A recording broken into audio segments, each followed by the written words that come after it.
नमस्कार, the news देख रहे हैं आप और मैं हूं आपके साथ काजल साहू। बुलेटिन की शुरुआत करेंगे आज की खास खबरों के साथ। भारतीय प्रौद्योगिक संस्थान यानी कि आईआईटी भिलाई के लिए आज का दिन बेहद खास रहा है। भिलाई के कुटेला भाटा की जमीन पर आईआईटी अपना सुपर स्ट्रक्चर भवन तैयार करने जा रहा है, जिसकी नींव प्रदेश के मुख्यमंत्री भूपेश बघेल ने आज रखी। मुख्यमंत्री भूपेश बघेल ने आज आईआईटी भिलाई के शैक्षणिक क्षेत्र कॉरिडोर का भूमि पूजन किया और विभिन्न भवनों का अधिरचना स्थापन कार्यक्रम और ब्रेक लेचिंग सेरेमनी में भी शामिल हुए।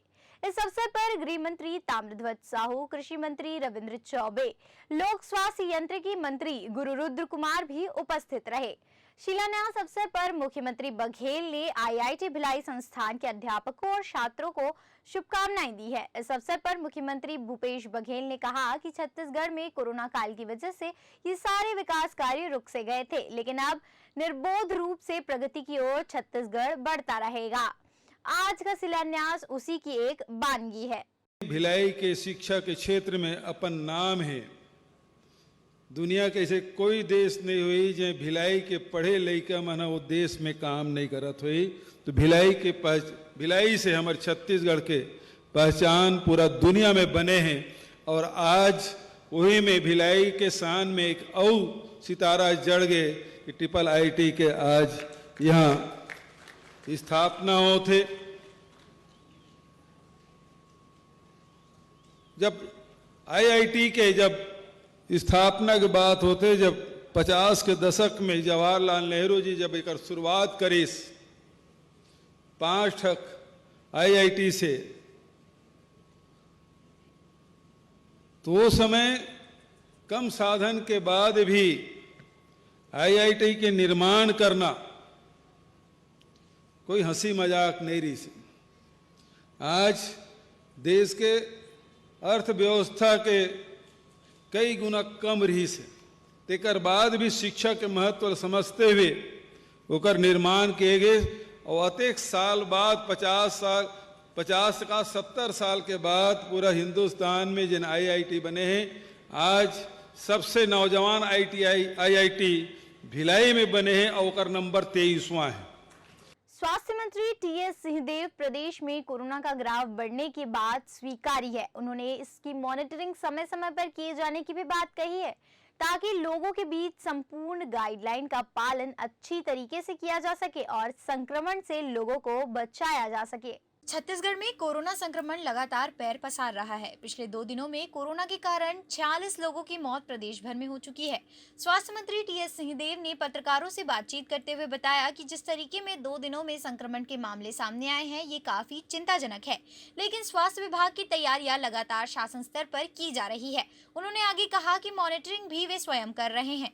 समय समय पर उन्होंने मॉनिटरिंग भी की है। साथ ही उन्होंने कहा कि अधिकारियों से लगातार इसकी समीक्षा भी की जा रही है। स्वास्थ्य मंत्री की माने तो प्रदेश में केसेस कम करने में सरकार का सबसे ज्यादा फोकस है। यही कारण है कि कोरोना की जांच में भी वृद्धि कर दी गई है।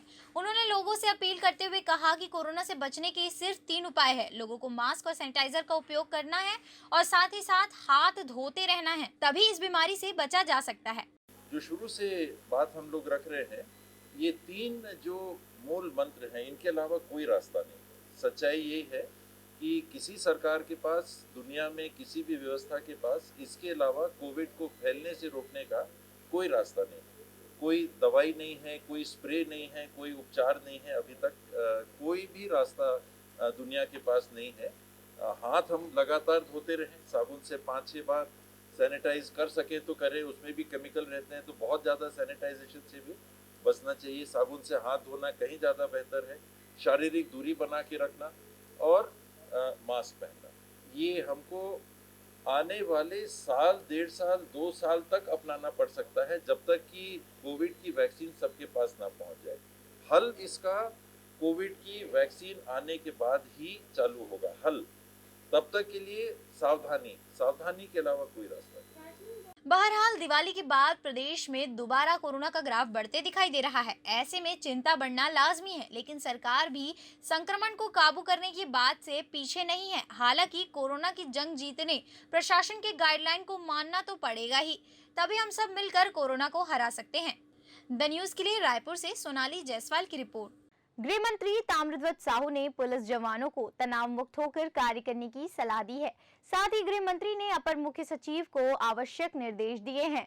उन्होंने स्पंदन अभियान के तहत खेलकूद का आयोजन करने, समय समय पर काउंसलिंग, स्वास्थ्य परीक्षण कराने के लिए भी वरिष्ठ अधिकारियों को निर्देशित किया है। गृह मंत्री ताम्रध्वज साहू ने पुलिस के जवानों को तनाव मुक्त होकर कार्य करने की सलाह दी है। गृह मंत्री साहू ने पुलिस अधिकारियों कर्मचारियों की समस्याओं के समाधान के लिए शुरू किए गए स्पंदन अभियान के तहत खेलकूद का आयोजन करने, समय समय पर काउंसलिंग, स्वास्थ्य परीक्षण कराने के लिए वरिष्ठ अधिकारियों को निर्देशित किया है। साथ ही विभिन्न कैंपों का भ्रमण करने और उपयुक्त प्रणाली के माध्यम से पुलिस जवानों की समस्या और उनके समाधान के निर्देश दिए गए हैं।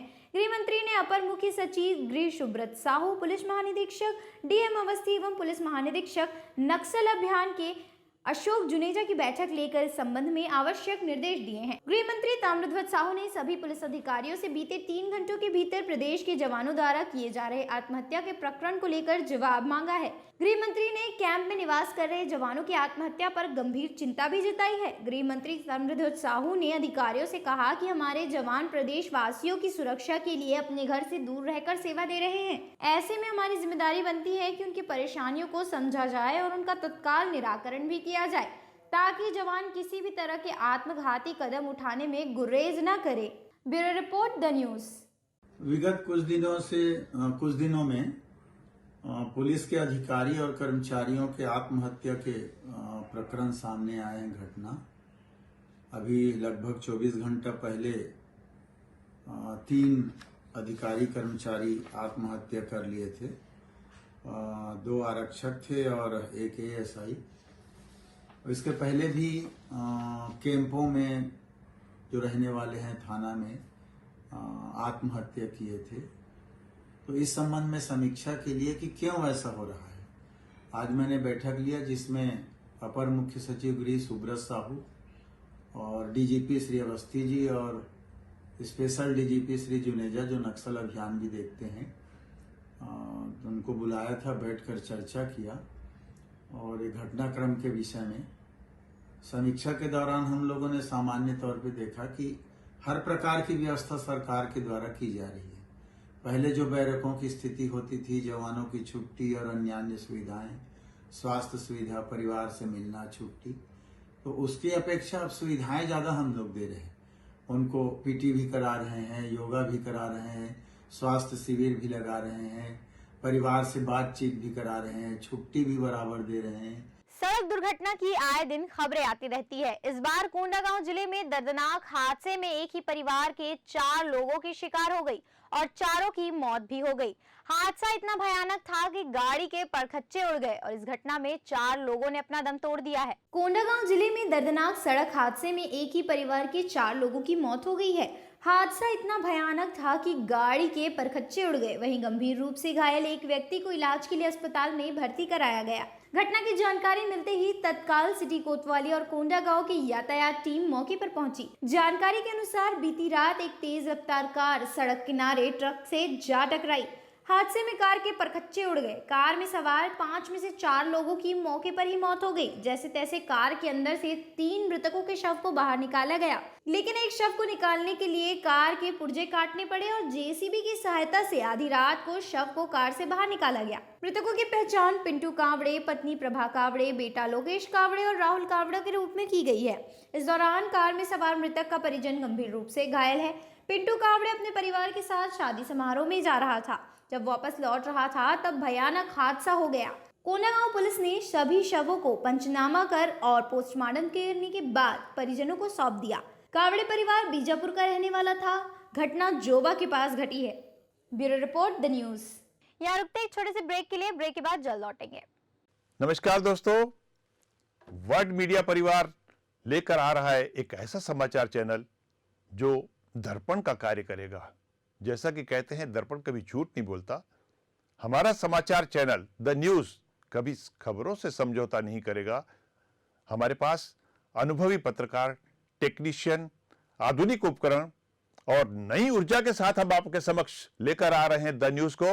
आशीर्वाद दीजिएगा। नमस्कार। नमस्कार, मैं पवन केसवानी वर्ल्ड मीडिया के जनमन से आपका स्वागत करता हूं। वर्ल्ड मीडिया के माध्यम से हम लगातार 24 घंटे छत्तीसगढ़ के लाखों घरों में केबल टीवी के माध्यम से उन खबरों को प्रस्तुत करते रहेंगे जिनका सीधा सरोकार होगा आपसे। और नए दौर की पत्रकारिता यानी डिजिटल मीडिया के माध्यम से भी राष्ट्रबोध अपनी बेहतरीन खबरें प्रस्तुत करता रहेगा, जिसे आम आदमी समझ सकेगा और जहां अपनापन वो महसूस करेगा। यह जनमंच है आपका अपना, जहां सारी खबरें ऐसी होगी जिनसे ना कोई समझौता होगा और पूरी बेबाकी के साथ हम खबरों को आपके लिए प्रस्तुत करेंगे। हमारे पास है बेहतरीन पत्रकारों की टीम जिन्होंने दशकों पत्रकारिता को जिया है और युवा पत्रकारों का बेहतरीन समन्वय भी। हम लगातार आपके लिए ऐसा जनमंच तैयार करेंगे जिसे आप लगातार अपने बीच पाएंगे। मैं पवन केसवानी वर्ल्ड मीडिया की ओर से आप सबका पुनः अभिवादन करते हुए मैं आपसे निवेदन करूंगा कि हम जो आपके लिए एक हेल्पलाइन नंबर जारी करने जा रहे हैं, वह हेल्पलाइन नंबर जिसमें आप व्हाट्सएप या लगातार मैसेजेस के माध्यम से खबरों को भेज भी सकते हैं और समझ भी सकते हैं। मैं आपको इस परिवार से जुड़े रहने के लिए आग्रह करता हूं। नमस्कार। ब्रेक के बाद एक बार फिर आपका स्वागत है। बढ़ते अगली खबर की ओर। छत्तीसगढ़ के लोगों को पहली प्राथमिकता देकर रोजगार के नए अवसर प्रदान करने की बात अब कागज में सिमटती नजर आ रही है। आज हम आपको बता रहे हैं राजधानी से ठीक सटे ग्राम कोलर के मजदूरों की व्यथा। ये मजदूर बिस्किट कंपनी और ब्रेड कंपनी में पहले काम किया करते थे, लेकिन अब अचानक प्रबंधन ने उन्हें बेरोजगार कर दिया है, जिसके बाद से ये मजदूर दाने दाने के मोहताज हो गए हैं। देखिए ये रिपोर्ट। मुख्यमंत्री भूपेश बघेल की मंशा के अनुरूप राज्य शासन छत्तीसगढ़ के लोगों को पहली प्राथमिकता देकर रोजगार के लिए नए अवसर प्रदान करने के लिए प्रतिबद्धता जताई जा रही है। लेकिन हम आपको बता रहे हैं ठीक राजधानी से सटे ग्राम कोलर के मजदूरों की व्यथा। ये मजदूर बिस्किट कंपनी और ब्रेड कंपनी में पहले काम किया करते थे, लेकिन अचानक से प्रबंधन ने उन्हें बेरोजगार कर दिया है, जिसके बाद ये मजदूर दाने दाने के मोहताज हो गए हैं। बिस्किट कंपनी के मालिकों ने इन मजदूरों को निकालकर दूसरे राज्यों से मजदूर बुलाकर अपनी कंपनी संचालित कर रहे हैं, जिससे ये मजदूर खासे नाराज दिखाई दे रहे हैं। अब करीब 25 गाँव के मजदूर ने बिस्किट कंपनी के खिलाफ मुहिम तेज कर दी है। मजदूरों का साफ तौर पर कहना है कि जब बिस्किट कंपनी स्थापित हुई थी, तब बिस्किट कंपनी के मालिकों ने कहा था कि स्थानीय लोगों को ही काम पर रखा जाएगा। कंपनी ने शुरुआती दौर पर स्थानीय लोगों को काम भी दिया, लेकिन अचानक उन्हें बिना बताए काम से निकाल भी दिया। अब छत्तीसगढ़िया क्रांति सेना इन मजदूरों के साथ बिस्किट कंपनी से लड़ने को तैयार है। इसी कड़ी में अभनपुर क्षेत्र के मजदूर कोलर स्थित 2 बिस्किट और एक ब्रेड कंपनी के सामने आंदोलन करने मजबूर होते दिखाई दे रहे हैं। इन मजदूरों को छत्तीसगढ़िया क्रांति सेना का समर्थन मिला हुआ है। आज ये मजदूर रैली निकालकर बिस्किट कंपनी के खिलाफ अपनी आवाज बुलंद कर रही है। सुबह होते ही 25 गांव के मजदूर इकट्ठा हुए और अब माजरा ये है कि सैकड़ों की संख्या में बिस्किट कंपनी के सामने ये मजदूर प्रदर्शन कर रहे हैं। सुबह से बिस्किट कंपनी के बाहर बैठे प्रदर्शनकारियों द्वारा जब रहा नहीं गया तो जबरिया कंपनी के भीतर घुसकर तोड़फोड़ मचाना भी शुरू कर दिया।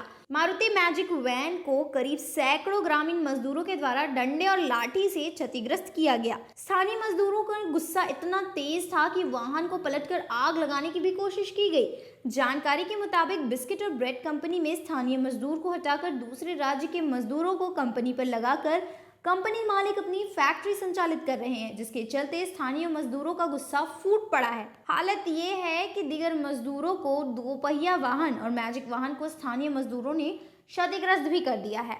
Bureau report, the news. केंद्र सरकार के नए कृषि कानून के खिलाफ विरोध प्रदर्शन कर रहे किसान पीछे हटने को तैयार नहीं है। केंद्रीय गृह मंत्री अमित शाह की ओर से दिल्ली के बुराड़ी मैदान में आंदोलन कर रहे ऑफर को 2 टुक में ठुकरा दिए जाने के बाद आंदोलन का रूप और भी उग्र होता नजर आ रहा है।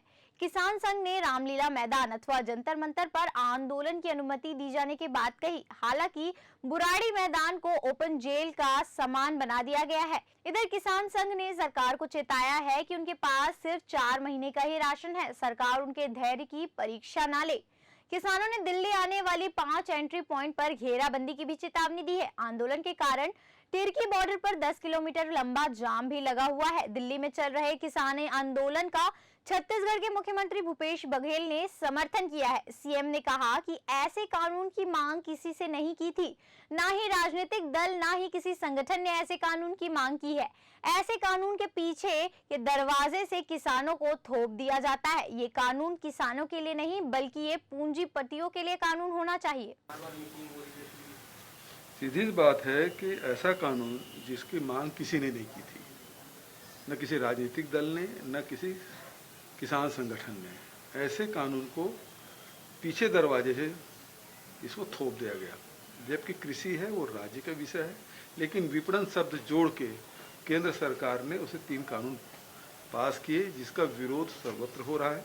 अभी तो पंजाब और हरियाणा के किसान और उसके बाद फिर उत्तर प्रदेश और फिर महाराष्ट्र किसान धीरे धीरे ये पूरे राष्ट्रव्यापी ये होगा। लेकिन केंद्र सरकार आध्यात्मिकता पे अड़ी हुई है। ये कानून किसानों के लिए नहीं है, पूंजीपतियों के लिए है और इसीलिए किसान इसका विरोध कर रहे हैं। छत्तीसगढ़ के जांजगीर चांपा से अगली खबर है। जांजगीर चांपा जिले में एक युवक के अंधे कत्ल की गुत्थी सुलझाने में पुलिस ने बड़ी सफलता हासिल की है। महज 10,000 रुपयों के लिए युवक के सर पर पत्थर से वार कर उसकी हत्या की पुष्टि की गई है। घटना 27 नवंबर को सारंगांव थाना क्षेत्र के लूखरी गांव की बताई जा रही है।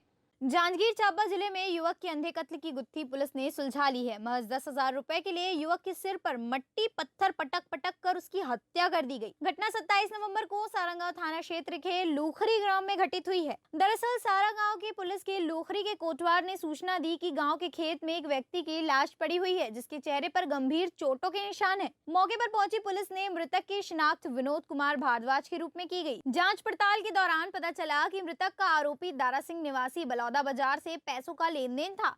घटना के वक्त मृतक की जेब में 10,000 रुपए थे, जिसकी वजह से विवाद होना बताया जा रहा है। आरोपी ने विनोद से पैसे मांगे मगर उसने मना कर दिया, जिसके बाद आरोपी दारा सिंह ने विनोद के चेहरे और सिर पर मिट्टी के ढेले और पत्थर पटक पटक कर उसे मार डाला। विनोद की मौत के बाद आरोपी दारा सिंह उसके पास रखे 10,000 रुपए लेकर फरार हो गया। आरोपी के जुर्म कबूल करने के पश्चात उसे विधिवत गिरफ्तार कर न्यायालय में समक्ष पेश किया जाएगा, जहाँ से उसे जेल भेज दिया जाएगा।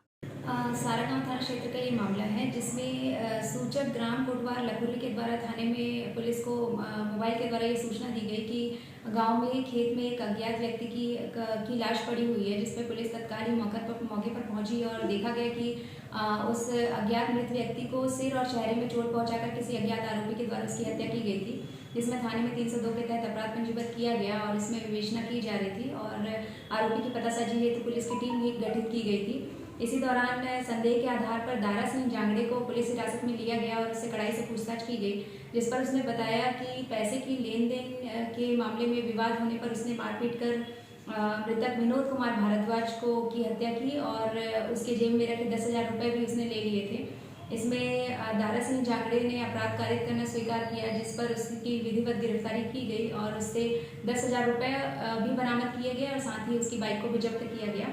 इसमें दारा सिंह जांगड़े को गिरफ्तार किया जा चुका है और उसे न्यायिक रिमांड पर भेजा जा चुका है। Bureau report the news.